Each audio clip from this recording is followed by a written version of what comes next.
Please listen carefully. Welcome to the Cultural Stew Podcast, coming to you from the Goat Factory Media Entertainment Studios. We are your cultural media recommendation podcast, giving you our take on what we think is worth carving your time out for, and also what we think you can pass on and maybe go cut that lawn instead. Warning, we use adult language, and there may be spoilers ahead. Hello and welcome. My name is Ron Herkins Jr., and I am joined today by my co-hosts, Tony and Valerie Vidnar. And we would also like to introduce our special guest this week is Danny Hoskins. Hey, how you doing?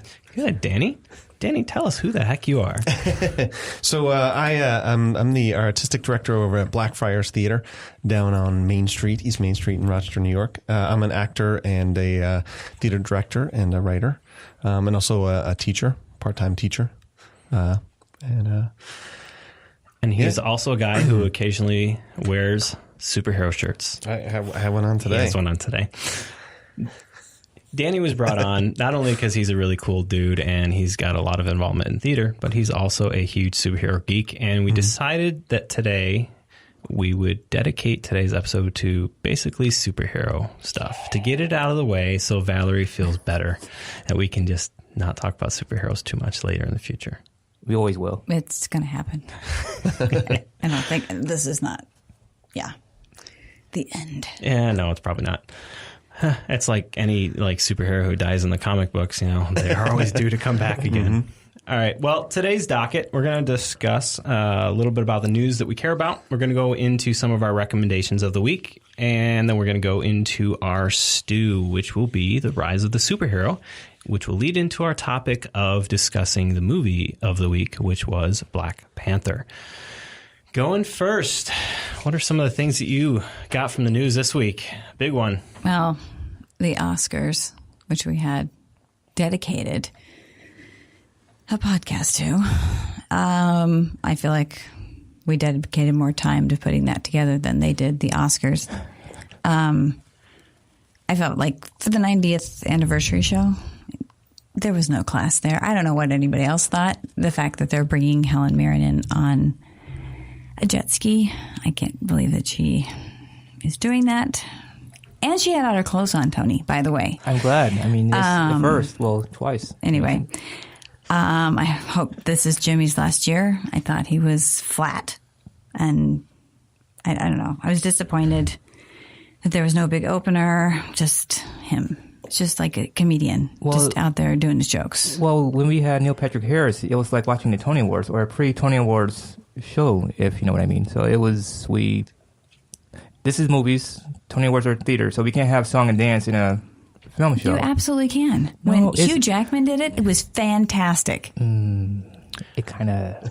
My biggest takeaway from it is it actually finished before 12 o'clock. It did, actually. That was remarkable. I was able to stay up for the whole thing and not fall asleep. Yeah, but to have all these people come in and start talking about, I guess I'm not going to get the jet ski, or I'm not getting I'm jet ski. I think totally the annoying. It was annoying. And we were talking about this offline. Is that they got rid of? What did they get rid of? They introducing the movies. They got rid of introducing the movies, and so it shortened down it dramatically. Which I don't know. I could have come or gone with the Oscars this year. They had more montages. The montages were nice. I enjoy the montages very much. I thought that the stage was out of control. It looked like foil. It was pretty, but it was just. I wanted something that was a little bit more. I don't think there's any middle line on that stage. I am in the camp of I completely hated what I was watching on stage. It looked like some cheap Russian knockoff set that was brought in. It was just weird. It was futuristic almost in some strange way. You're talking about the proscenium, the Swarovski crystals? Yeah. Yeah. I was talking, that thing. And then the inside was just, I don't know. I was so underwhelmed. And the fact that, I don't know what you guys thought, but when they came in and did Coco's song with What's His Bucket singing, Garcelle? Is it Garcelle? I know you're talking I about. don't got his name. It's pretty I thought Gael it was terrible. awful. Yeah. It was worse than Awful. Sam Smith's performance, but I don't know if he was nervous or not. But I felt like I was watching a repeat of Smith's. He couldn't hit a note. He was nervous. He was talk singing. I heard he was talk singing. It was Yeah, and I didn't awful. buy that, but I think he was just nervous. It happens. Yeah. So the disappointment for me was, of course, Dunkirk didn't win. But you knew that. I knew that going in. I knew it wasn't going to take away the Best Picture, but at least should have gotten the Best Director. And this is one of the few years that Best Director and Best Picture both ended up on the same film. Right. So the highlight for me was Roger Deakins finally walking away with a cinematography win. Yeah, that's 14 nominations. This dude is just, from Shawshank Redemption to Fargo to Oh Brother, Where Art Thou? And he's never won. Yeah. It's like, how has this happened? But Dunkirk took away a couple of the pretty well-deserved technical wins. Right. Well, they're going to do what they always do. They're going to say, oh, we should have given it to you back when and make up for it years later. And by that point, it'll be a film that Nolan's not his best, but that'll be a gimme. It's hard with Nolan. I mean, Nolan has, to me, there hasn't been a weak film that he's put out. I mean, there's been some that are less than what his other good ones are, but they're still better than a lot of the other crap that's been coming out. Oh, that's true. Yeah. I was very happy about Call Me By Your Name getting adapted screenplay. Win. A movie that none of you saw? No. Yeah. Now, you sent me a link on the Call Me By I Your did, Name? yes. They're doing a sequel. As Okay. Valerie Yes, knows, the sequel's coming. I almost thought that was a joke. So I did thought this I. was like somebody Onion. making the Transformers multiverse out of Call Me By Your Name. I didn't realize that they're actually legitimately making Call Me By Your Name 2 and Call Me By Your Name 3. It's like I Shades of guess, Grey. the book makes it possible. So reading the book and having seen the first movie, it's possible. I just hope that they... I just wasn't sure if I was Continue being on. sent like a fake Onion article or Yeah, I it thought was it was actually Onion legit. too, but it was legit. I was like, wow, okay. I don't know, watch it and Val will see. be happy, but yeah. Any trailers come down this week? We have Lost in Space is coming out, which that's going to be a fantastic, I think it'll be great, at least, fantastic Netflix series. We have San Clarita's Diet is coming out, season 2. It's a black comedy. It's with Drew Barrymore. Drew Barrymore and Timothy Olyphant. Yeah. Yeah, he was in Go, which is when I first saw him. I love season 1. Yeah. And he's one of my favorite actors. I don't know if you ever saw Justified. Yes. Phenomenal. And I thought it was like made for him. Deadwood was. Did you see Deadwood. Deadwood's Yes. freaking- And they're coming back with a movie. Yeah. Well, Finally. they keep saying that. They keep saying that. I'm just going to keep going with they're coming out with a movie. Dr. Seuss's Grinch is coming out, which when I first saw the trailer for that, I'm like, Dr. Seuss is being remade into a computer animated version. So we had the live action with Jim Carrey, and now we have a Benedict Cumberbatch. Well, we had the 2D version. Then we had the live action Right, version. sorry, yes. With practical effects. And now we're having the straight 3D. with Benedict Cumberbatch. It's what the live action could have been, I guess. I don't understand. It's money. It's money. It's all about money. And then lastly, we have Furlough is coming out with Melissa Leo, Tessa Thompson, who was Valkyrie in Thor and Dear White People, Whoopi Goldberg, and Anna Paquin. Furlough looks like a nice, sweet little indie film that I need to see. Anna Paquin. Oscar winner, Anna Paquin. I know, Oscar winner. Just She it was bugs Rogue. me. She was Rogue in X-Men. Oh, I know she was. I mean, she won an Oscar when she was what? 8, 2? 8, 7. Young. Very young. It was yeah. the piano. Was it piano or violin? It's something like that, but yeah, she won. So, and she's been working since. Yeah, working on a lot of crap since. She tries. She's not giving a lot. Let's hope that this movie is a good one. Well, she's not in it a whole lot. So we have Melissa Leo. Oh, well, then that's good. And Tessa Thompson. Well, I like Melissa Leo a lot. Okay, and that wraps up the news. Let's move on to other stuff we want to talk about today, like what we had in our recommendation list. And up first is Valerie. I went to go see A Wrinkle in Time. I saw it Friday because we did not have school, and went with 2 8-year-old girls who enjoyed it. And It's an It's an adaptation of the 1962 Newbery Medal winner novel written by Madeleine L'Engle. Is that how you say it? I've never said it out loud, actually.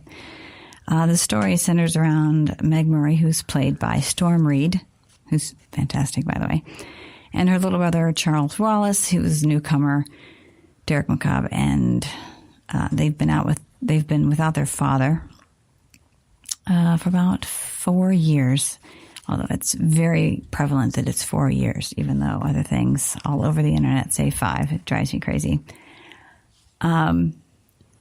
So their father is played by Chris Pine, which my daughter was thrilled about, which is probably the reason she saw the movie. What does she recognize him from?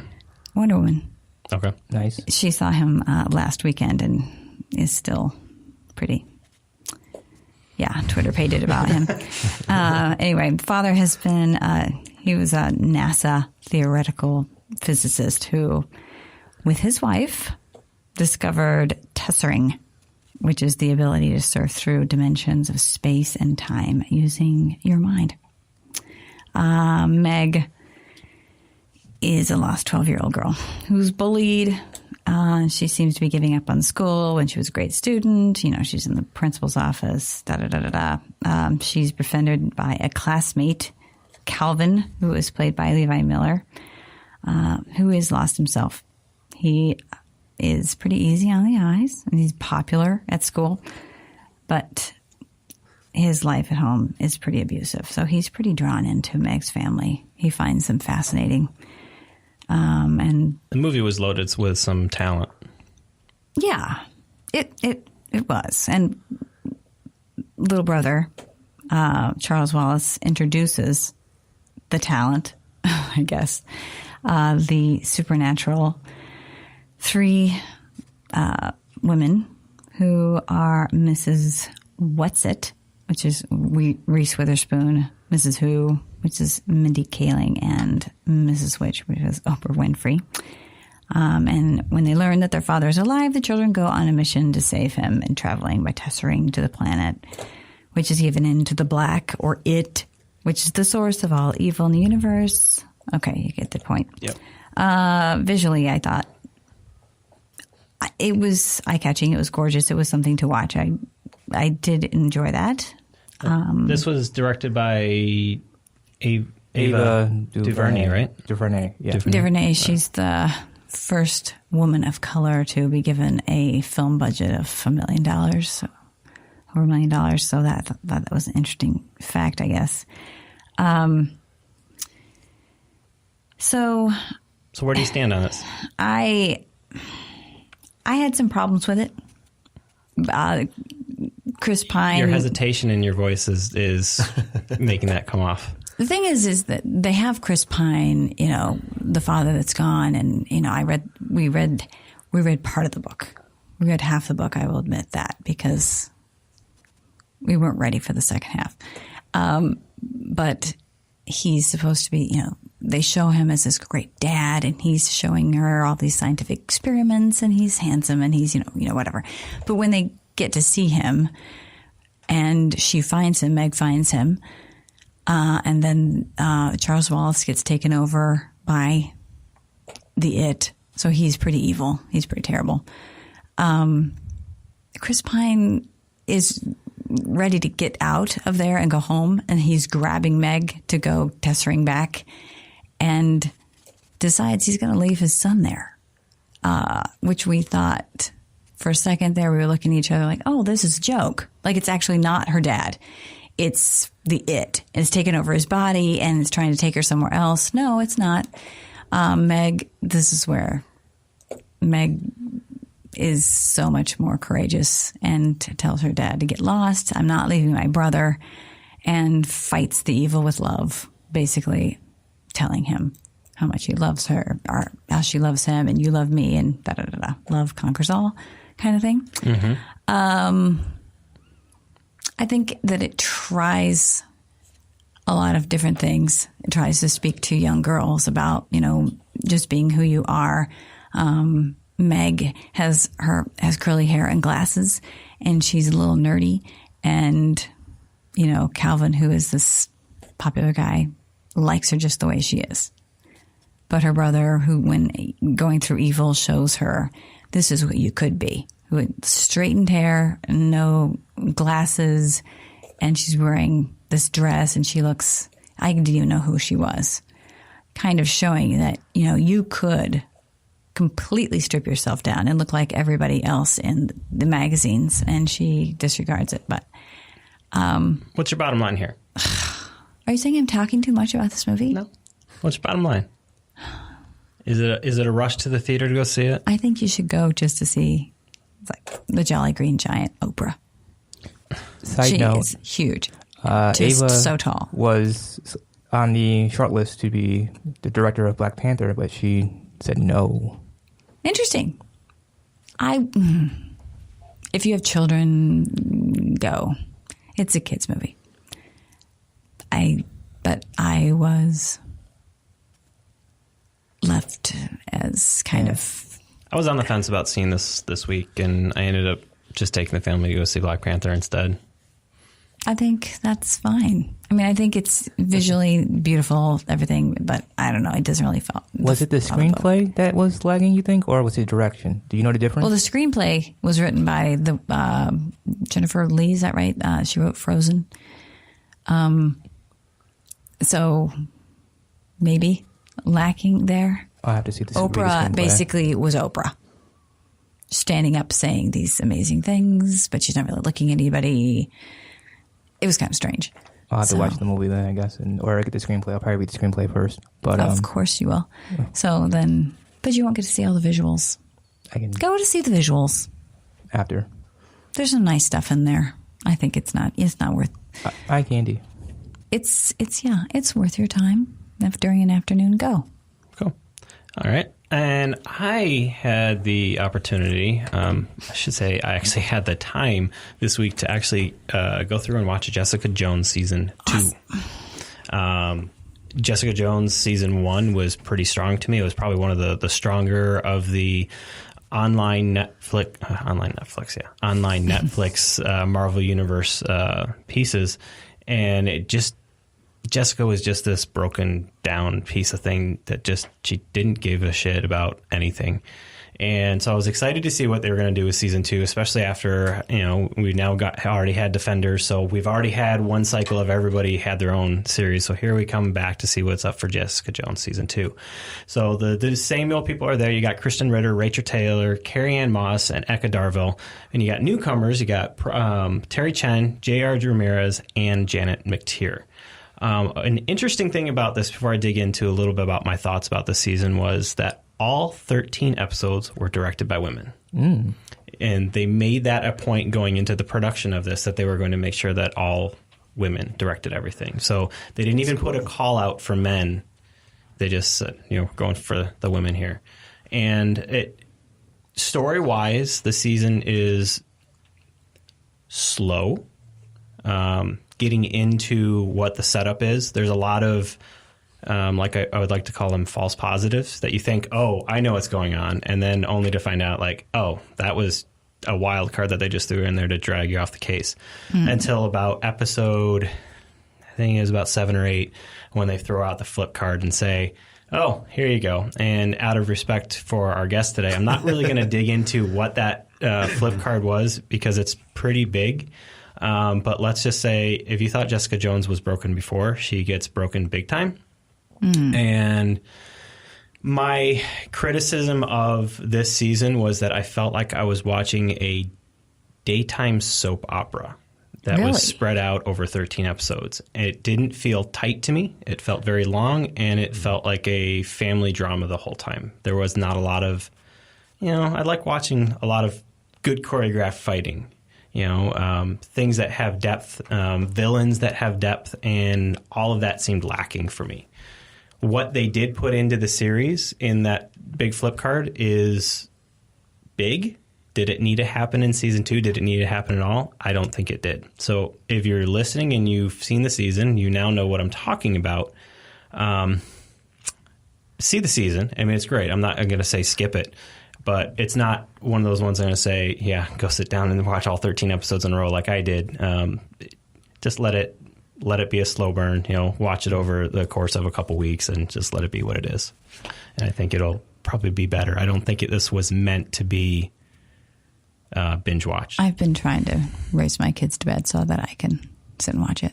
So yeah, it feels out of place with the rest of the stuff where it feels like you can just binge watch and watch one episode after another. This feels like you just need to watch one, let it sit, watch another one, let it sit for it to be effective. I just think the binge watching just killed the momentum of it for me. I'll be interested to see. Are you going to watch it, Tony? I'm not sure yet. Okay, I'll definitely be watching it. So I'll give you my take. And Rachel Taylor, who plays Patsy, Patricia Walker, basically her best friend / sister ever since growing up. I think she actually has the best role of the season, and it's just it's watching the two of them go in opposite directions is kind of fascinating. So, how about you, Tony? Okay, so I was going to watch a lot of things, but I wound up not doing it because my attention span was short. So a lot of what I was going to watch, I stopped watching after 10 minutes and said, nope. What did you say no to? I don't want to get into it. I just can't. Come on. No, I can't. Not going to that. Give us one. But One. Please? Okay, I just finished watching The Crown Season 2, and it's been out for a very long time. Right. And like Ron said, the soap opera feel, I felt Season 2 of The Crown was just slow. Where I was... I'm hearing it's fantastic from my friends. It's fantastic, but it was slow. And Season 1 was fast, and it had urgency, and I wanted to watch. Season 2, I felt like I was watching a soap opera, and it's sad. And I love English history. I just wasn't... And I was wide awake, and I was just slouching in my chair, slower and deeper till my eyes closed, and nothing compelled me to keep watching. But you finished it. I did. It was good, but I don't like that feeling when I'm watching something on Netflix that I can binge and watch it. Okay. But that's not what you wanted to talk about today. But thank you for giving us that. I watched Logan Lucky, Steven Soderbergh's film from last year. It's like Ocean's 11, but better, and I don't want to say that often, but it is a quirky film. I'll give it that. I loved it. I don't know why. Okay, so here we have the payoff in the last 5 minutes was worth it. We have Channing Tatum. We have Adam Driver from Star Wars. Daniel Craig with Seth MacFarlane. Sebastian Stan is from Winter Soldier. And Hilary Swank and Katie Holmes from Dawson's Creek. Or Batman Begins. So we're just joking. Yeah. Dawson is a good show. But well, see, Katie Holmes didn't come back for Dark Knight, so she doesn't exist in the universe for me. They're irritating me. I can blame Tom Cruise for that, but we won't get into that story right now. You went to Dawson's Creek. What the hell? Wow. But the film was good. I mean, I watched that film, and then I saw Ocean's 11 again, and I said, wow, Steven, but he didn't write, but yeah, still. The pacing in that film was so much faster. They didn't have to explain anything. They just said, oh, well, we're going to break out of jail. And they just broke out of jail. And there was no reason and rhyme to how they did it. Just Daniel Craig's Joe Bang knew how to do it from the get-go. I'm like, why don't you escape more often or just leave jail? It was funny. It was a really good time. And my daughter and I were watching it. She's 2. And we were laughing. And yeah, it's a weird movie. And I loved it a lot. And it's not something you should rush out to see. But it's definitely something you should watch when you're bored at home or you just want to laugh a lot. Yeah, and it's on Amazon Prime right now. Yeah. I loved it. Yeah. It was fantastic. Good to know. I had never even heard of this movie. So the one thing, I was watching a trailer for it on YouTube, and Daniel Craig's character says, the way he says incarcerated, I said, wow, okay. Daniel's not Bond anymore. He's just... redneck hick. Yeah. Right. With bleach blonde hair. And the Twitters, and everything was just like, wow. And then Seth MacFarlane from Family Guy is in the film, and you don't recognize him until you say, wait, his eyes. I look at eyes, guys. I'm like, that's Seth. And then you realize, oh, he's playing a cartoon character the whole movie. And Adam Driver is playing his maternal grandfather, I guess. He's playing Anakin Skywalker with the one hand the whole time. Like, wow, this is a Star Wars reference. And it's just weird. It's just a whole Marvel, DC, Star Wars geek fan fest. Like, I know him from here, her from there, and it's interesting. Fun. I think it was great because it actually it took all these people that you're used to seeing in very serious, more serious, dramatic roles, and gave them that little bit of extra humor that Soderbergh likes to give that quirkiness to. And it wasn't even like they're trying to be funny. It's just the dialogue was just true. Everything they said was true. I mean, Joe Bang's brothers in the film, they're not trying to be funny. There are people out there like that, and just everything felt genuine, and there was no, we're going to do this, this, and this, and this. Like in Ocean's 11, it's just, we are going to rob this vault, and we're going to do it this way, we're just going to do it, and the lack of explanation made it move faster. And I think if they had explained everything, I would have been bored. And everything came together as a whole, the camera work, the direction, the dialogue, locations, everything. So I would watch that anytime, over and over. We're going to take a short break, and we'll be right back.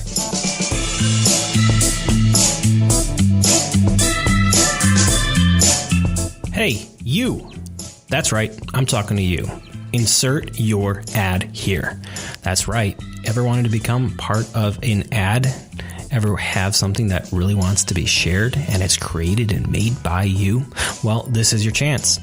Become part of the Cultural Stew advertising platform. Contact us today. See what we can do for you and what you can do for us.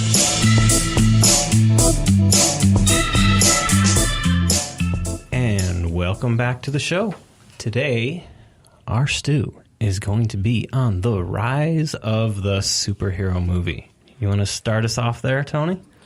Okay, so everyone thinks that superhero film, well, they used to think superhero films were jokes or campy. We have Batman, the TV series, to blame for that, I would assume, because you had Adam West. The Adam West series? Burt Ward dancing around in tights and making jokes and the splat, bam, and poofs.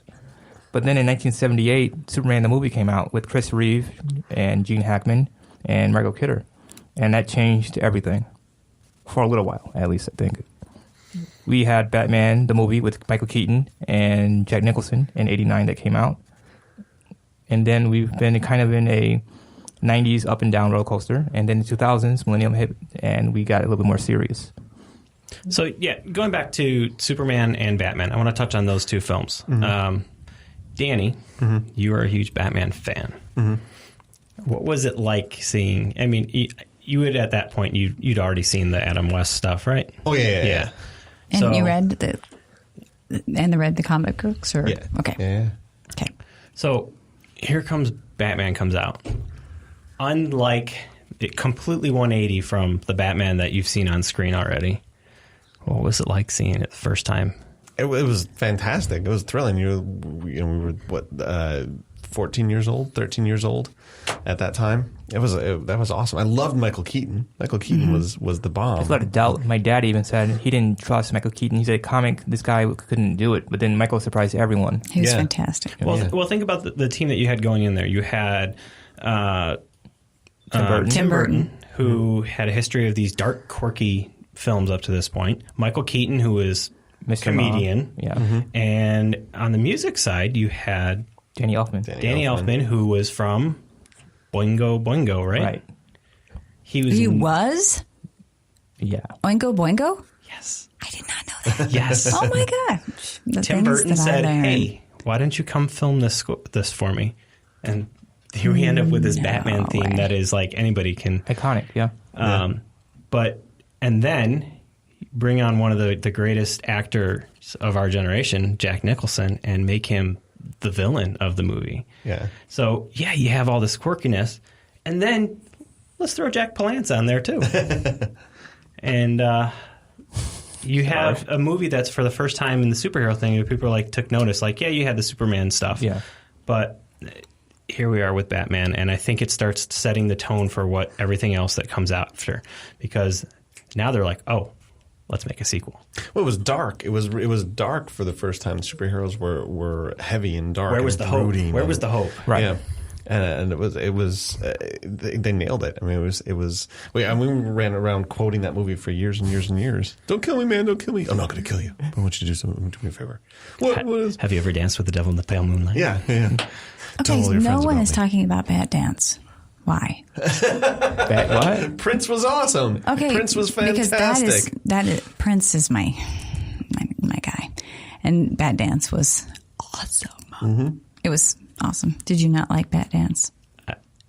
It's not even in my memory banks. Are you So serious? you don't remember the music video? I mean, that was awesome. You have got to listen to I was this. 9 years old. Oh my gosh! The fact that my name Kim is Basinger. Oh Yes. my goodness! and the fact that bats. I do that all the time. Anyway, sorry. This town needs an enema. Oh my gosh, it's the best song. I had the greatest time with it. I just love that song. I played it all the time. There's all these different quirky elements that you wouldn't think would work together. And he throws them in. They do, and it did. And the video is great. He just had a great time with it. I love that they put Prince into that. Yeah. So anyway, sorry. I had a phone. I had the Bat phone. The Batmobile phone. And it was that Batmobile, and it was the first phone I had as a kid. Like I actually wanted a phone because it was the Batmobile phone, and the headlights lit up when the phone rang. That is cool. I remember walking into what was it, like one of those bookstores that was in the mall at the time. I missed those, but yeah. I remember walking in there. Brookstone or something? Yeah, it might have been Brookstone. Right in the middle, there was the Walden's. The art Walden's. There we go. Yeah. It was the Art of Batman. And it was sitting right there. And as I walked in as a kid, I'm like, that was the first thing. Like, I picked that up. I was like, oh, I got to see this. And just pouring through like all the meticulous gadgets and everything that were made. I was like, oh, that is so cool. Yeah. Like the bat gauntlet or the grappling hook that was all tore down. But anyways, back to what we were talking about here. You have Batman starting to set the stage, taking over the baton from Superman. Superman had already put out 3 movies at this time, or had they gone 4? Let's see. I think they were done at that point. I think 87, 88 was when they were finished. And so we have this new wave of blockbusters that started with the Indiana Jones. You got the Jaws. You got these things that become the summer tent poles that all start. Back to the Future. All these things are like everybody's into the trilogy mode and making things, and let's do them in 3s. Let's make as many as we can. And so they try to do that with Batman. The second one comes along. It was okay. It's okay. Good. Third one comes along. No. No. What happened? Well, okay, I'll say this. I think that Jim Carrey was a good Riddler, and I think Tommy Lee Jones was a great Two-Face. So for those villains, the story worked, and the costumes and flamboyancy worked because they're both flamboyant, extravagant characters. So that was my, okay, I'll go with this. It was fine. It was still dark and gothic, but still vibrant, and it worked. 4 came along, and I'm like, no, definitely not. Of course not. No. It was blending too much, and they knew they were being campy. It was like we're going back to Adam West, and I said, this is not. You're making puns. So I said, you have a higher budget than a TV show. You're making puns and witticisms, and Arnold's just like, I'm just going to sit here and make fun of. It's just no. Yeah. I tuned out at that point. I'm like, I can't watch Batman. And then I waited until Nolan came out, but we're going to get into that. But And I think it drove a nail into the movie industry. And they're like, when 4 came out, there's like, oh, nobody's going to take comic book. I mean, that was 96, Batman Forever? 96, 97? 1997 was Forever. That was, yeah. And that was still borderline, though. You have to admit, that was still borderline okay. So if you took it as its own thing, it was okay. If you separated it from Batman and Batman Returns, then you could palette Batman Forever. But if you tried to tie it to it, it didn't work. And so here we are, like all of a sudden we're back at the camping, and 95. We start having these films that are mediocre comic book films come out. You have Daredevil, you have Elektra. That was sorry, go continue. Yeah. Fantastic Four. I'm even going to throw Dolph Lundgren as the Punisher. The original Punisher. Yeah, I was going to throw the second Punisher in there, but the original Punisher was pretty bad. Yeah. The Thomas Jane one was. John Travolta one.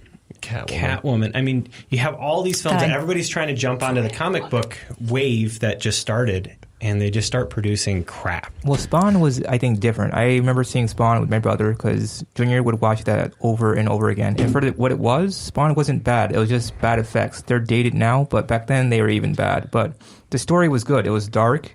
It was nasty and gritty, and it worked, but it wasn't time for it yet. And I think it was like you're saying, that was the time when they were pushing everything out to see what would bite. Yeah. And it just didn't work. I mean, and the biggest absence here was the lack of Marvel movies. You had Daredevil, Elektra, and the work to the Punisher, but there was Spidey. Spidey didn't come out yet. Spidey was basically the start of the next generation here. Yeah. We have all of a sudden 20th Century Fox puts out the X-Men movies. Right. And then 2005. Yeah. Nothing. Yeah. So he puts they start putting out the X-Men movies. And then Tobey Maguire's performance as SpiderMan comes out in 2007. 2004. 2004? The first Spider-Man's 2004. That's with Toby and William Dafoe, and that's when John Jimmy Franco was on screen, stumbling his way through. Or 2002. 2002. I think it was one of those days. Spider-Man 2 is 2004. You're right. You're correct. Sorry. 2002.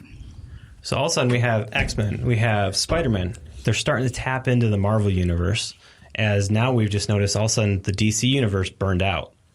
You know, you have Batman Forever came out, and then there was Catwoman, and that was it. It just flamed out.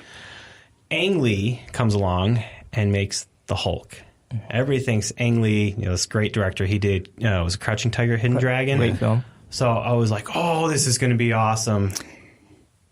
And it just completely failed.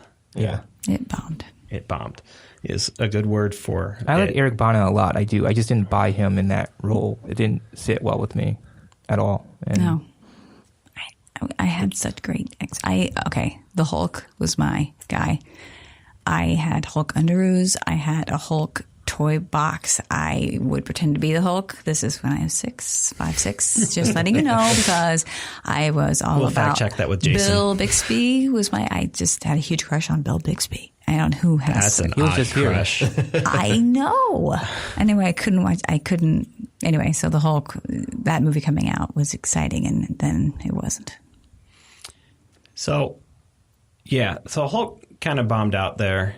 You've got the X-Men universe kind of starting to solidify itself a little bit. You've got the Spider-Man 2 came out, getting ready to come out with 3. No. And here comes Nolan. Right. Bringing Batman back from the dead in 2005 I think that's about right. with Batman Begins. This is where you're going to split your listeners. Well, it depends, because Batman Begins started solidifying the next generation of DC movies, but it took it from the perspective of what I think is one of our current generation's best directors. And he'd already put in Memento at this time and Insomnia. Mm-hmm. And here he comes along, grabs Christian Bale, another great actor from our generation, and throws him in as Batman. Well, I think it was great. I loved it.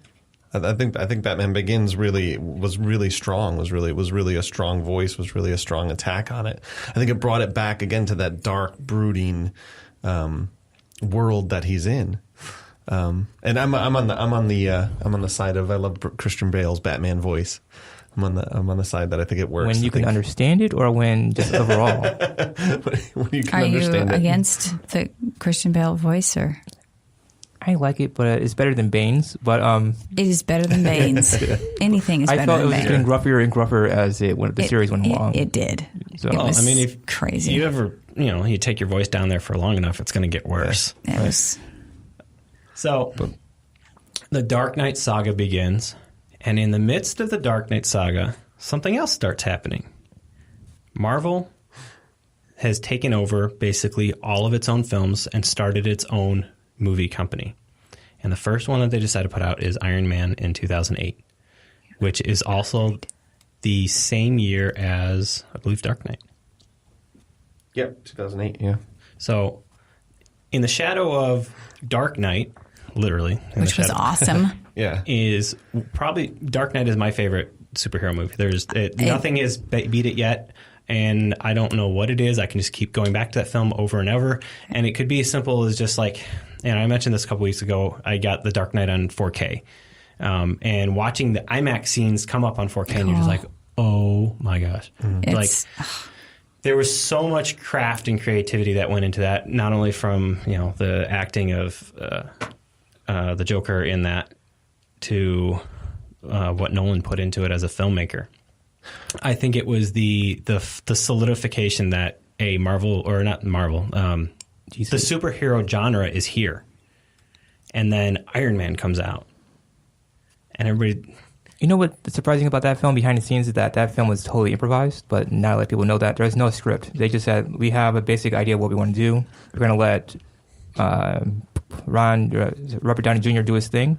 And they went at it. They had to outline what they wanted, and they executed it perfectly. and it worked. Well, it was a huge gamble for Marvel. It was. I mean, he had just Robert Downey Jr. had just come off of pretty Drugs. Kiss Kiss Bang Bang was his Kiss Kiss Bang Bang. great film. Sorry. By the way. Put him back in there with Val Kilmer, and it just put him in to the point where, like, if you didn't watch that film, you didn't know what Robert Downey Jr. was just set up to do. Yeah. And He had some small roles in some other things once he came back out of jail. He had some small roles. I here mean, and there, he and was winning nothing over really women came- in Ally McBeal. I don't know if you've seen Ally McBeal. I have seen Ally McBeal. I had to watch it growing up. But I yeah. love Ally McBeal, and yeah, Well, the that's thing when he is, started coming back. Robbie Downey was a insurance risk where Val Kilmer put up some money to ensure that Robbie Downey wouldn't flunk Kiss Kiss Bang Bang. Oh, I just wanted to. Sorry. Listening. I was just going to say this little strange little thing, and I don't know which movie it was because I was cramming too many movies in, but they call Robert Downey Jr. or they call Iron Man the Futurist. Oh, that's a good album, by the way. I know. That's his album. And I just thought that was hilarious that they called him the Futurist. Probably the first Just a movie. little Probably the first trivia. one. Okay, sorry. Go ahead. no. But yeah, I think that, I mean, even Marvel, I read too that they said if Iron Man bombs, the Marvel Studios will close and they won't have any money. They put all their money into that film and Jon Favreau, and they had no idea what was going to happen. They just said, John believes in what he's doing. Let's just, and it paid off. Yeah. But we had no idea what Marvel was doing. No. Because 3 months later, they put out The Incredible Hulk with Edward Norton in it. Right. And that set off what we now know as the Marvel Cinematic Universe. Correct. Well, they came back in afterwards and did the Robert Downey Jr. Right at the William end. Hurt thing at the end. Yeah. And here we are 10 years later. Infinity War is about to come out in a couple months. And we have 20-something films I think so. Yeah. that are in the Marvel Universe that has led to us to this point. What have been some of the highlights for you, Danny, that have come out? Oh, geez. I've got my favorites, but...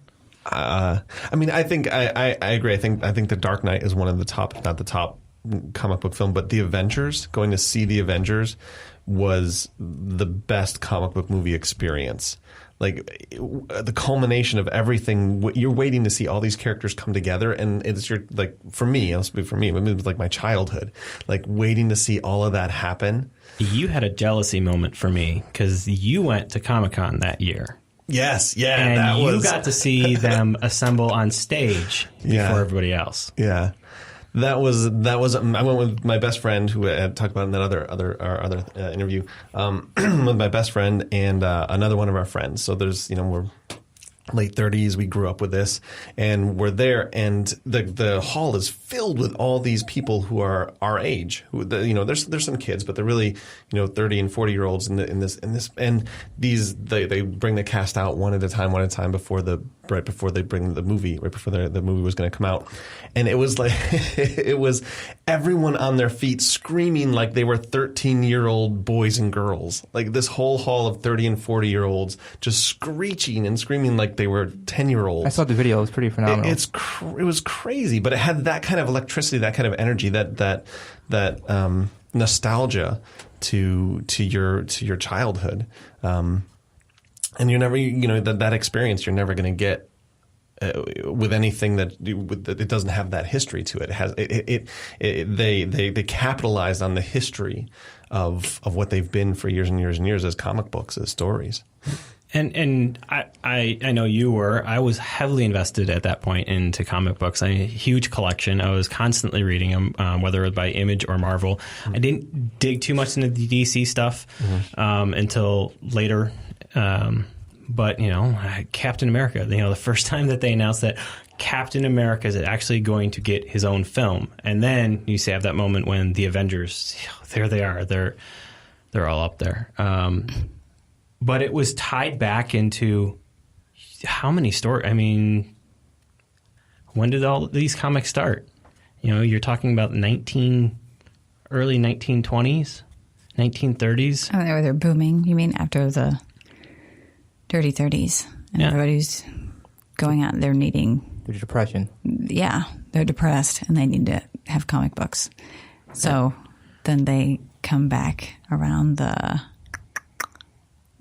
crash of 2008. Then they start booming here. 2008 is when Iron Man started. Then we have The Incredible Hulk, 2008, it looks like. And Iron Man 2 is 2010. So that's when it started coming back up again. So I think it follows. People need to get out. They want to get out of their heads. They want to have a good time. Yeah. And they draw upon stories that have, we've had these characters, if you want to read them all the way back to the 40s and 50s, these characters that have slowly been invented and brought along into the universe from what Stan Lee brought in the 60s. Unfortunately, we still don't have some of those characters, but hopefully they'll be back one day soon. But I think that's... to see these characters that were brought to life, here they are on screen. It's such a weird, I watched 2D animated films of these characters, and I never got that same reaction. What is the reaction when they were finally brought on film on stage? Is it because they're real people? It's It's hard to describe. I mean, it's. When you're a kid, you invest so much into whatever pop culture you're in, whatever stories you're connected to, right? So it becomes your world. You set your world around it. So I think as you grow older, you have this nostalgia for what you invested in as a kid, what you experienced as a kid, the loves that you had, the joys that you had, the things that excited you. And to see it come back around at a different age where you can really, truly appreciate what they're doing with it brings a whole nother level of investment. And that's what they've capitalized on. And so when you see them on screen, you're not only seeing them as your, 30-some or 40-some-year-old self, you're seeing them as your 10-year-old self, your 12-year-old self. You're seeing this almost dream realized. And the other exciting thing is I have nephews who are 11 and 14 now, or 12 and 15 now. And seeing them see the films that if I had experienced these films when I was 12 or 13, to see them experience it is a whole nother joy, is a whole nother excitement. As I sat at the movie theater yesterday with my daughters, the thing that popped in my head was like, wow, daughter number 1 was 4 years old. The other daughter was 1 year old. And here we are 10 years down the line, and they have gotten in just as invested as I as to what's happening in the story. And, you talk about like what's happened over those 10 years. Some of my favorite movies throughout the Marvel Cinematic Universe, Iron Man 1, Iron Man 3, Winter Soldier is probably my favorite of them. Avengers. They even got a second Avengers film squeezed in there before they're going to get the granddaddy of them all. Why is Winter Soldier your favorite? I have a love of thrillers that came from watching the movies of this, like the 60s and 70s with my father, with like the Gene Hackman spy thrillers. And it was just something I connected on a level. And I don't know if it was just having Robert Redford in the movie, but it was written really well. It was, I believe that was Joe Johnston's film. So I had a little connection from Joe Johnston from his, I love Jurassic, that was Jurassic Park 3, I think, when he took over from Steven Spielberg. So he was supposed to be the next big thing, and he never did. And I finally felt like, oh, he finally did something. Here it is. This just is amazing. But I think it strips Captain down to his core. It goes back to him like pulling that friendship in with Bucky of doing everything he can to pull his friend back and saying, no, this is who you are. You need, be here. But, and then we get the quirky stuff in there. You get Thor directed by Kenneth Branagh, and you get a Thor Ragnarok directed by Taki. I can't ever say his name right. Who directed Where the Wild Thing or What We Do in Shadows, and there's another film you're talking about. Yeah, What We Do in Shadows, The Wildebeests. Yeah, and you got Joss Whedon. I always thought he should do movies, but I think he's waited impatiently. I mean, he always wanted to do movies. He did Toy Story. That was his writing, debut. And then he did Buffy and Angel, but he was waiting his time, said, I want to do these films. But I'm not going to beg them. I'm going to wait for them to call me. And they did. So Marvel builds up all these films, and guess who's trying to make a comeback during all this? Women? Oh, we're not talking about when I'm sorry. Go ahead. DC is trying to come up and steal the thunder. Try to replicate what Marvel's done in 10 years. And I know Danny has some strong feelings on the DC universe here. Well, the Batman films aside, they haven't done anything good. The interesting thing, though, is the animated component of it. The animated DC films, I know we're not talking about animated DC films, but they're fantastic. They are. The animated DC films and they come out like one every year, every other year they come up with a new one, and they're fantastic. The animated series, they're doing something really, really good, but their live action stuff is it's devoid of feeling, it's devoid of emotions, devoid of anything that excitement. It's bleak. I felt that way during Man of Steel, and I love Superman a lot, but watching Man of Steel, it felt choppy. Just the pacing was all over the place, and it didn't know what it was trying to be. It was just trying to be too much, and they were relying on the fact that, this is a new Superman film. People are waiting for Superman to come out, and then I felt like they were just confused. They didn't know what they were doing. They just wanted to get something out as fast as possible, and Batman vs. Superman came out, and it's like, let's just hurry to get this out, too, so we can get to the Justice League film. Now, how much of that comes from the Superman and Batman stories that we've already heard? Have we gotten to the point where we got ourselves saturated or desensitized from those Superman Batman stories that we've heard them so much right now, whereas these Marvel stories are... I think that story-wise, the Batman Superman stories, you can do new things with them, but I think we're recycling similar stories, and we keep going back to... I mean, Nolan's already established who Batman is, and the Chris Reeve films, we already know who Superman is, but they felt the need in Man of Steel to rehash everything, and it was nice having Krypton and having Russell Crowe be Jor-El and show that whole thing, but we didn't need that. We needed Superman already established who he was, confident in who he...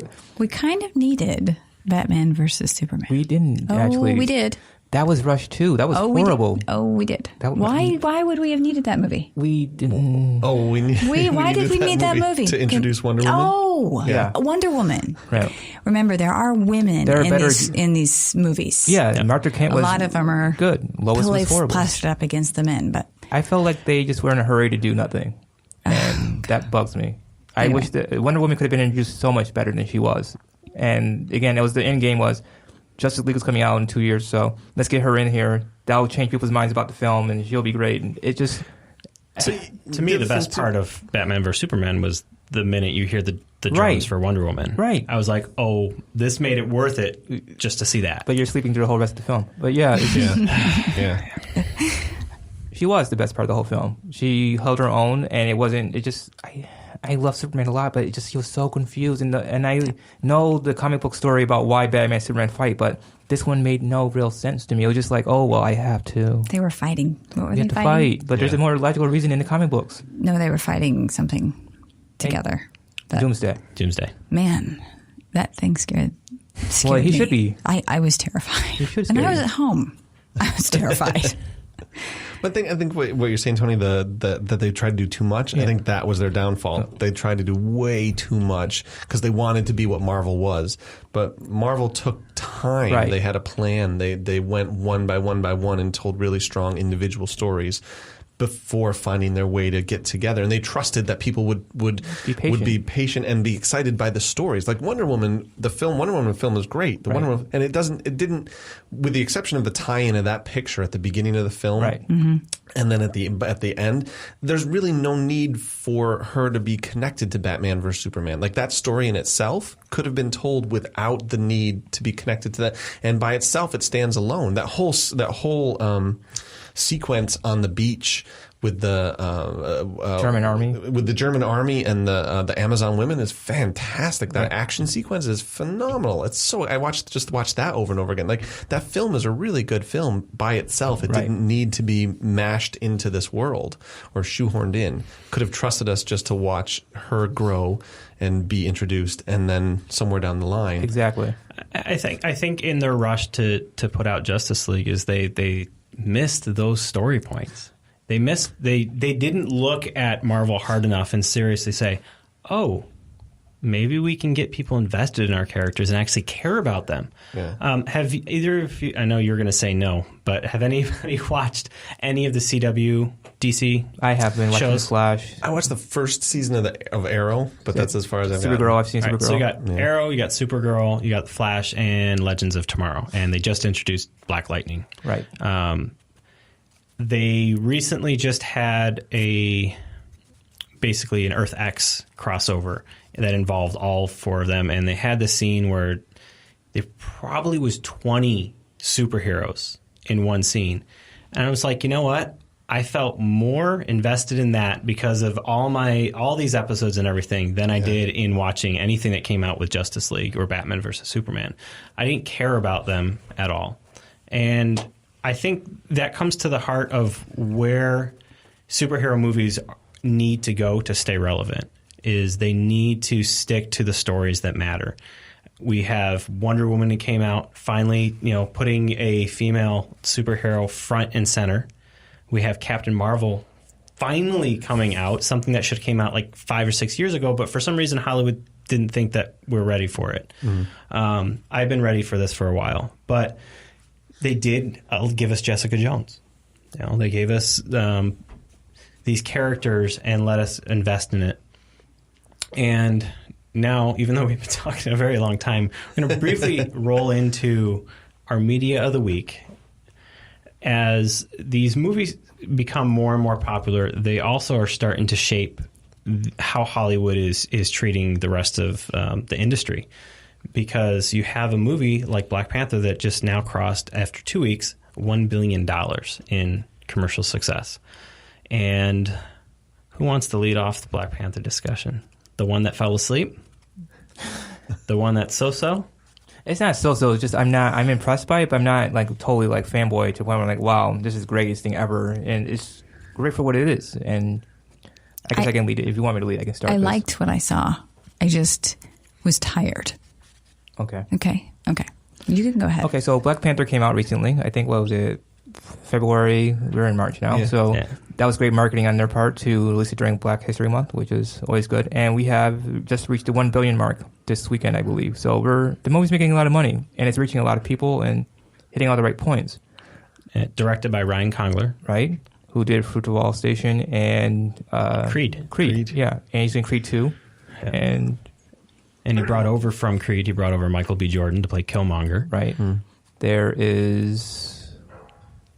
I'm dropping names. I should know names. Chadwick Boseman plays Black Panther. Who, he was in 42. I don't know. Was he in Marshall as well? He was in Marshall. He played Marshall. Okay. Yes. Yeah. So he's been getting around too. And he was in Civil War too. Yes, he was.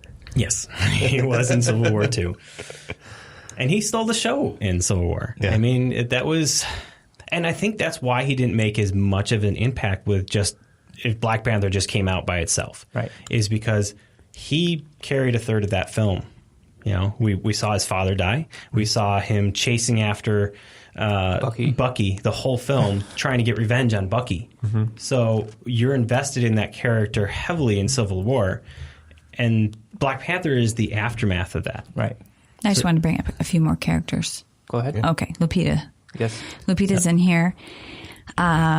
We also have... Angela Bassett's also in here. Mm-hmm. You have Michonne from Walking Dead. I know, and a lot of people didn't know who she was. Yeah, with her head shaved, fantastic. I completely forgot. I like she's halfway fantastic. through the film, I'm like, oh, that's why she's so good with a spear. And Letitia Wright. And Forrest Whitaker. Is Shuri? She was the sister, right? Right? Yeah. The Shuri is Shuri. Letitia Wright, who she is great. She's great. I love that girl. I mean, I think she should have her own show. She probably will have her own spin-off movie. And we have also... She's cute, by the way. Brighton native or Pittsford native Winston Duke. Brighton, yes. Oh, yeah. Played M'Baku. That was a great role. I thought it was fun in that. Cool. So what did you get out of the film? Danny, you can go first. When I get out of it, I loved it. I saw it about a week. The second week it was out, so all the hype had been there, and so I went in with a little bit expecting more a bigger film. And I was pleasantly surprised. It was quieter than I thought it was going to be.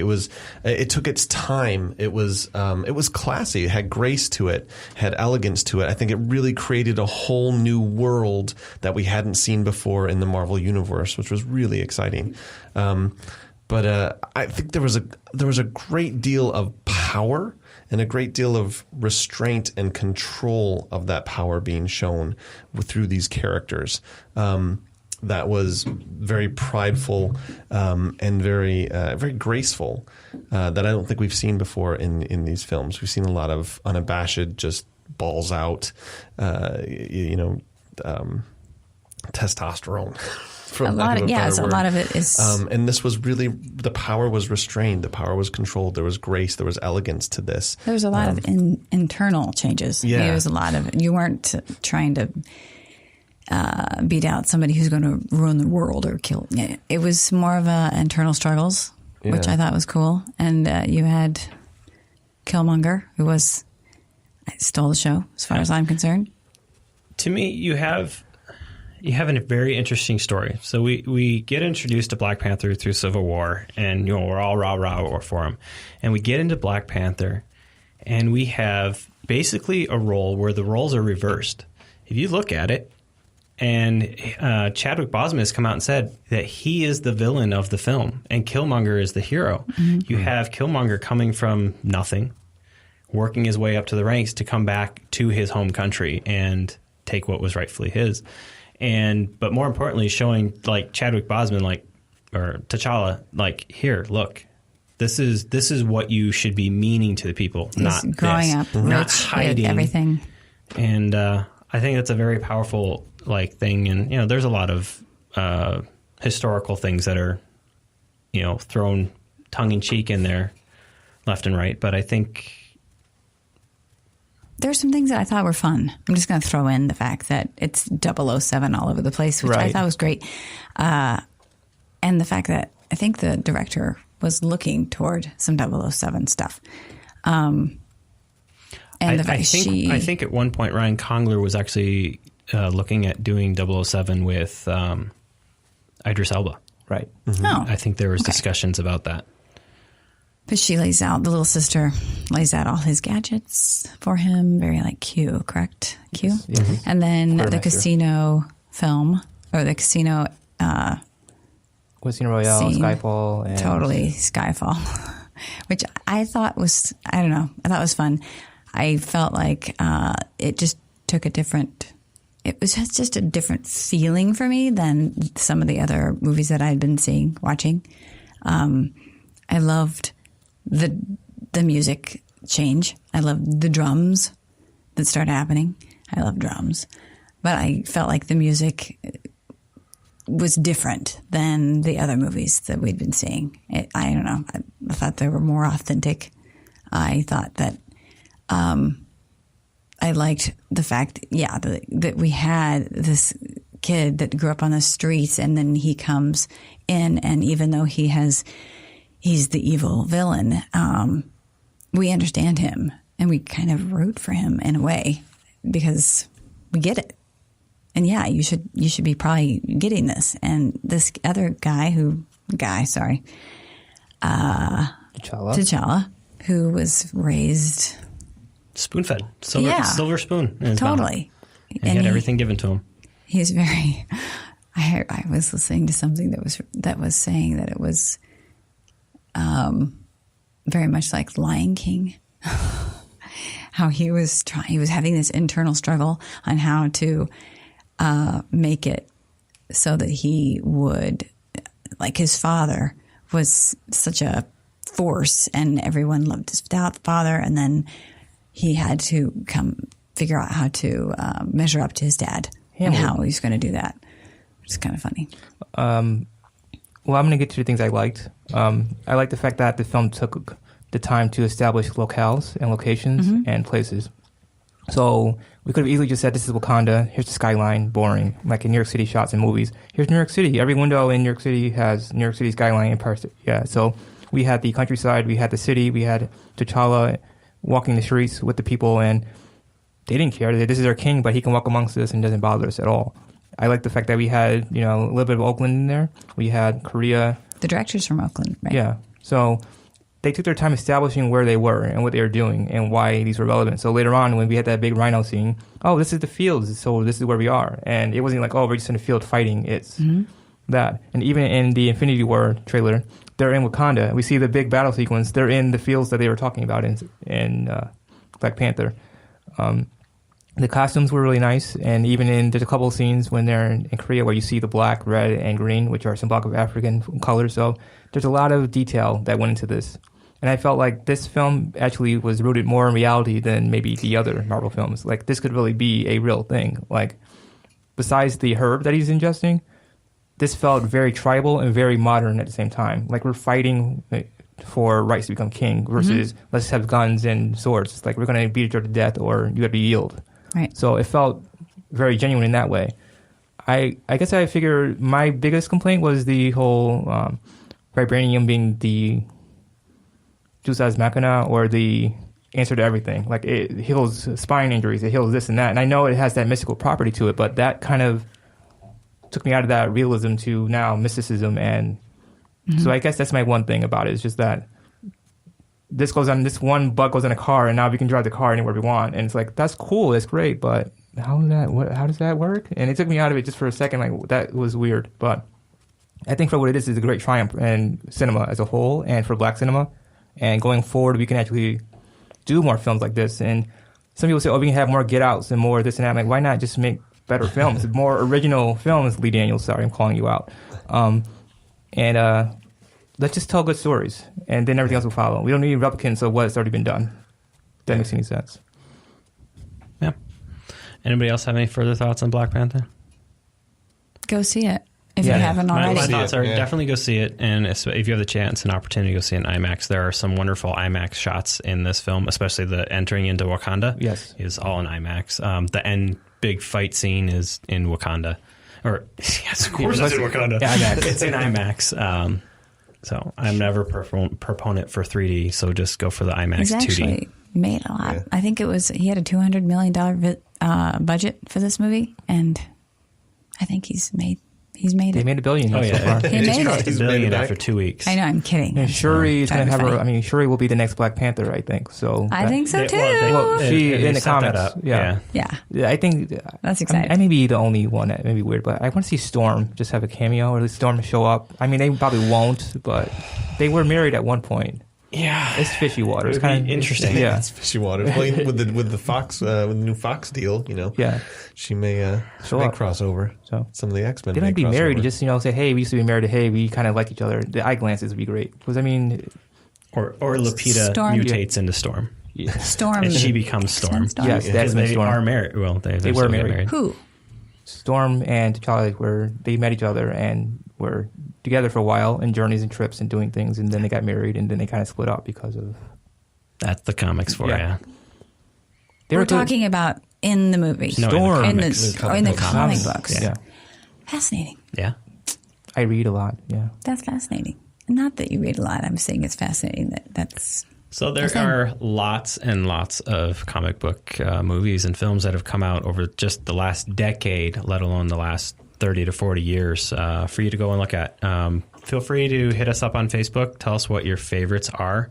Black Panther is up there. It's not my favorite, but it is up there because of the things that Anthony pointed out. It is a little bit more rooted in reality, and I feel that when we get closer to reality, I think the superhero films feel more personal. Right. I mean, the stories come out, and you can relate to them a lot more. I've never felt connected with the Thor films. But there was something about watching, this god of thunder in the last one just completely get, down on his luck and have to claw his way back up. It was kind of cool. If I can say something, I agree with the personal aspect of it because I grew up watching Superman, and even though I like Superman, you see him flying around and being heroic. And Superman 2, he loses his powers, he's getting beat up and pummeled to a bloody pulp, and that was kind of saddening to me. But seeing Batman in reality and seeing these, new Marvel films in reality, you kind of, well, at least to me, I'm thinking to myself, and I always wanted to be a hero growing up. I can do this too. And I don't have to have armor. I don't have to go fighting bad guys, but I can stand up for people who are not. It's like you can do it yourself always, but seeing Thor in his latest film where he's making fun of Doctor Strange, that whole umbrella scene, that's funny. But that's something that a human would do. And you see Thor actually becoming more and more human and less, arrogant and snobby. And you see T'Challa in his world. Anyone can be a hero in his world. It's just you need to have the right attitude saying, I can do this too. And I think that's why we created heroes in the first place. They have this bigger-than-life character to come and save us. But nowadays, in our generation, now we're seeing that anyone can be a hero. It doesn't matter if you have a costume or not. And now with this political climate and social climate, anyone can do... If you have powers, I mean, you can be Batman. Power. You can be the Batman, have the money and the technology. You don't even need money, just need to have a voice. And that's what comic books always have been, I think, at least for me, a voice to say, stand up and do something. And Spider-Man's a primary example. I mean, he's a mutant, what do they call that, metahuman, but he's still, when he doesn't even have powers, he's still trying to help people. He lost his suit. Iron Man took his suit away from him, and he's still in that stocking suit helping people without the special suit. So it's not the powers, it's not the money, it's doing what you know is right to begin with. That's Is that why you like the movies? If you have to explain to people who don't get it and are just like, I don't get these movies, I don't get why people go. Obviously, people go. But if you have to explain in like a couple sentences why they're so important to you, why, can you explain that?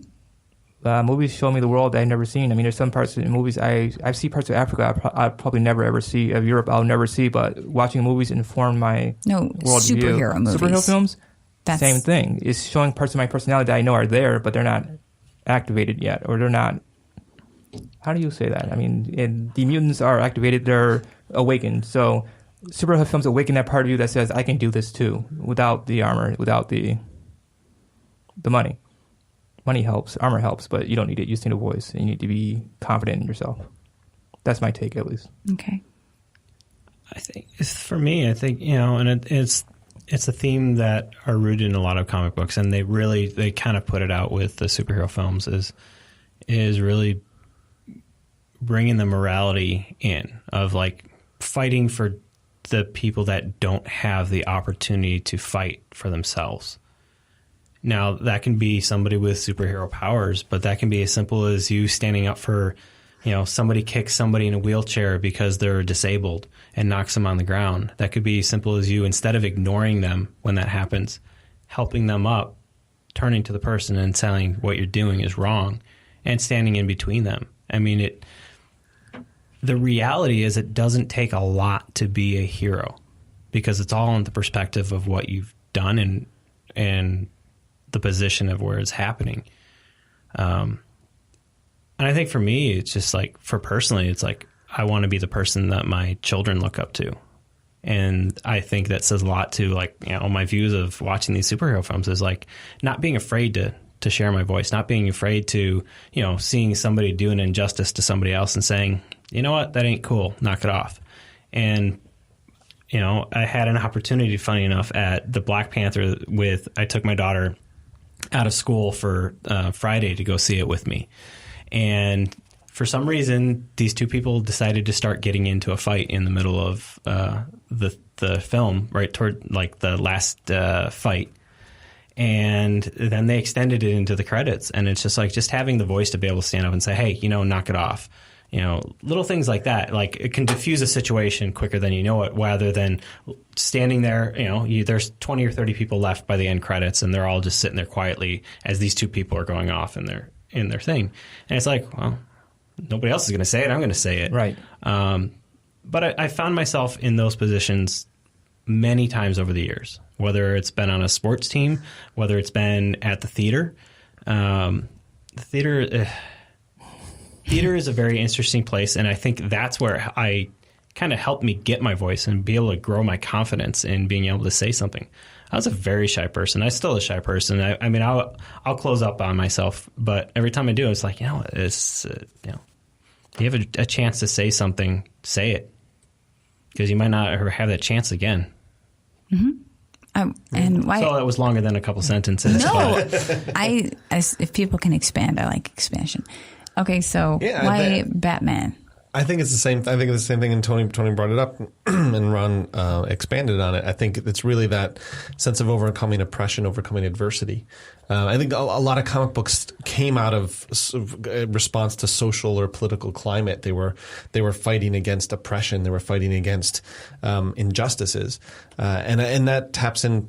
For me as a kid, that's where I connected it to, and I still connect it to. There's that sense of coming together for what's right, standing up for the people that can't stand up for themselves, fighting for good, fighting for justice, fighting for each other and for a better way of life. And I think that's what a lot of these films tap into, whether it's subtextually or whether it's literally. I think a lot of the films and a lot of the comic books did that. And also for me too, there's a real sense of camaraderie. In the comic books and in these stories, there's a real sense of camaraderie, of needing one another, of needing your friends, of needing the support, and overcoming our own insecurities or our own issues in order to work together as a team, and we are stronger together as a team. That I think is also an element that's really personal to me, that's really important to me, that sense that we can come together, put our differences aside, and work together for something positive. Yeah. I think that's a key thing you just hit upon is the collaboration or being part of a team. There's not many solo superheroes. There's not many people that are out there that just don't find their way into being part of a team or have a moment in their comic books that say, you know what, maybe I am better being a part of a team. Batman actually had to have that shown to him a couple of times. I mean, Batman did not want to be a part of the Justice League at all. He kept refusing, and no, he told Superman to his face, no way, I work better alone. But over time, he kind of realized that there was a benefit to caring about other people besides himself, and eventually came back from the darkness. And he's still dark, but he has more light in him now. And I mean, I will say that I've enjoyed the movies that I've seen. I do wish that there were more.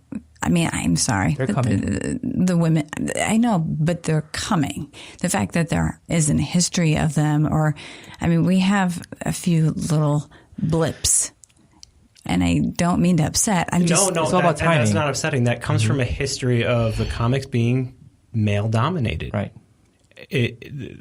Jeremy Renner didn't help either. Women in the background have always been pretty much the key to the comic books. That's how they've always addressed them. Women are just side pieces, and it wasn't. I know. It wasn't until women started becoming artists, becoming the story writers, that they started getting a voice within the comics. But that happens everywhere. That happens within the film industry itself, and it's the same thing that's happening now. Why are we at this point when finally we're getting women? Well, who directed Wonder Woman? Patty Jenkins. Who just directed Jessica Jones season 2? Why does it take a woman director to get women in there? Because that's the because foot that is sad. That's a sad state. And to have these, look at the movie posters of these things. Did you see Professor Marston in the Wonder Woman? Did you see that origin film of Wonder Woman? How they didn't want him having a woman lead on the cover, and it took all that angst and that was like in the 30s, wasn't it, when he was making Wonder Woman, and they wouldn't let him do it, and he kept pushing. They said yes, finally, but his wife and his other partner were writing that with him, and they're still getting pushback. Women were not really seen. They didn't want to see them. How can I put that where it makes sense? Women weren't in the forefront. They're still hiding behind. And I'm not saying they were, but women were allowed to be behind the men, but not in front of them or beside them. I thought it was the other thing that seems to be a characteristic of, I'm going to say all superheroes. For some reason, you have to be gorgeous. Well, that's aesthetic. That's the male aesthetic looking at comic books. They want women to be eye candy. That's why women are drawn that way. And the men. Well, they want men to think of themselves as being super strong. Every single superhero is Flash isn't. Amazing looking. Thor's not my guy, but I know that he is for other women and men. It's just interesting that, do we have anybody that's just Flash? Average? Isn't Flash average? Average and ugly? Not ugly. Punisher? Average is not. Okay. Spawn? Jonathan Bernthal. Deadpool basically got his face ripped off, so he no longer is good point. Handsome looking. Spawn is Burnt to Spawn is crisp, Spawn. crispy crisp, bacon. But I mean, I don't like the way that Superhero bacon. Yeah, I don't know. I know what you mean. Some of the stuff but is a little. that comes from But the women are taking these roles. I mean, Scarlett Johansson put herself in there. Money. So yeah, and so I don't know. Well, I'm going to go back to what Ron was saying about collaboration, which is kind of off topic, but the reason why I like theater so much and film directing and theater directing and writing and the whole theater community as a whole when I'm on a production is because there's that collaboration, and it kind of reminds me of the whole Justice League or the superhero teams because we're all coming together from different backgrounds and we all have different issues and sorts, but until we actually are together, they don't come out and you don't see them, but we're still coming together to create something bigger than ourselves that helps people. And I think theater and film help people not just escape, but see things or understand things. Like Angels in America is my favorite play. And until I read that in elementary school, 5th grade, I didn't know what AIDS was because no one would tell me. It was too off topic in the 90s. And no one told me what gay people, who they were, what they were all about. Because, again, off topic. But reading Angels in America in 5th grade, I realized there are other people out there in the world who were suffering and alone and needed love too. So in a way, plays and theater and film let you see outside of yourself. They bring people together to work on them, and then they bring people together to watch them and understand. And sometimes we get empathy or understand other people, and sometimes people grow angrier and more hurt, or they use that as an excuse to be more judgmental or hurtful. But I think art as a whole brings people together more than it brings them apart. I agree. Okay. Well, that is today's stew. That was a healthy dose of conversation there. It's good. And Valerie has a smile on her face. I do. You can hear it. So we're going to just quickly wrap up with our show with what's on our radar and what's on our queue. Tony. I'm going to do a lot of reading this week, I think. I'm also going to watch the season premiere of, season 2 of Timeless is coming out tonight at 10 o'clock. So I'll be switching between that and Fastlane on WWE Network. WrestleMania is coming up, so I'll probably be talking about that. WrestleMania? Yeah. Okay, cool. Val. Oh, okay. Up for me. I'm going to continue with the Jessica Jones season 2. I would love to. I don't know if I'm going to. I don't want you to use the word escape, but if I can get out this week, I'd like to see Game Night, and I really want to see the party. The party's playing over at the Little. I thought Game Night was fun. That's probably one of the better films I've seen this year. I want to see that. It was just that sounds fun. Funny. I'm only giving myself. Is Jason Bateman in that? Yeah. Okay. That's what I thought. And Rachel Adams. Okay. Rachel McAdams. Yeah. So yeah, those are. I'm giving myself just a few. Okay. Anything you've seen or anything in your queue? I know you've been not feeling well lately, so. No, I have a 4-month-old at home too, so getting out is tough. We're doing the whole, talking superheroes. We're doing the whole Marvel marathon lead up to Infinity War, so we got a couple of those to catch up on. I just rewatched Guardians of the Galaxy this weekend, trying to hit all of them before Infinity War. Yeah, I did that. What was that? That was my Christmas vacation. Was doing that with the girls. They enjoyed that. I caught Game Night this week. Loved it. Thought it was a great film. So much better than the other couple films that I've caught at the theaters this year, except for Black Panther, but still. Wrapped up Frankenstein Chronicles Season 2. I thought Season 1 was great. Season 2 was very lacking. It's one of those shows where I wish they would have stuck with Season 1 and just been done with it. Season 2 didn't add anything more to the mix. And the other thing I'm digging right now is Black Lightning over on the CW. I think it's a fantastically fun new comic show, and it really digs into the father is basically a principal, and his daughter is discovering her abilities, and she doesn't know that her dad's a secret superhero on the side, but it also happens in a very poor section of forgot what town they're in, but it's pretty, it's a great show. I dig it. Also caught The Disaster Artist. Hated it. Sorry, Tony. Really? Hated it. Yeah. We'll talk after. Okay. Did you finish it? Did you finish it? I struggled through it. Can you get, just a question, what did you say, Black Lightning? Is that what you said? Black Lightning's on CW. Right. Can you get it on Hulu? Not yet. I don't know. Probably not yet. If you have Apple TV, it's on there. But you can stream anything that you can get CW on. You can stream it online. It's free streaming. Okay, cool. So you can go right to their site. I'm looking forward to. I want to catch Gringo, and also Tomb Raider comes out this week, so I'm probably going to go see Tomb Raider over Gringo this week. I don't think I'm going to have time. Yeah. So that's it. Thank you for the show, Danny. Thanks for coming on. Thanks for having me, man. Danny likes to hide from social media because he's so busy. So you can usually catch him occasionally on a video over on the Blackfriars Theater webpage, occasionally making an appearance. Head on over to Blackfriars Theater. Check him out. Check out their shows. Valerie, where can we find you? Penny Lane 64, Instagram, Twitter. How about you, Tony? I'm on Twitter at SMTORCHIO. And I am GF Media or GF Media CEO. And pretty much anywhere. You can find us at culturalstew.net, at culturalstewnet on Twitter, or culturalstew on Facebook. And thank you, everybody. The intro and break music is Please Listen Carefully by Jahzzar, available through the Creative Commons license from Free Music Archive. The outgoing music is provided by Epidemic Sound. Please see our show notes for details on what the outgoing song is and who it is by. And also, as always, if you have a piece of music that you'd like us to play or consider playing, please contact us today.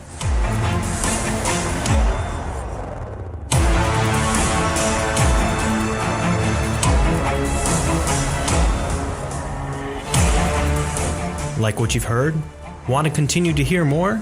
Please consider Patreon. What is Patreon, you ask? Patreon is a content creator support site, a way for people to support the things they love and allow creators to continue creating the content that they love. Please consider heading over to patreon.com/gfmedia and becoming a Patreon supporter today.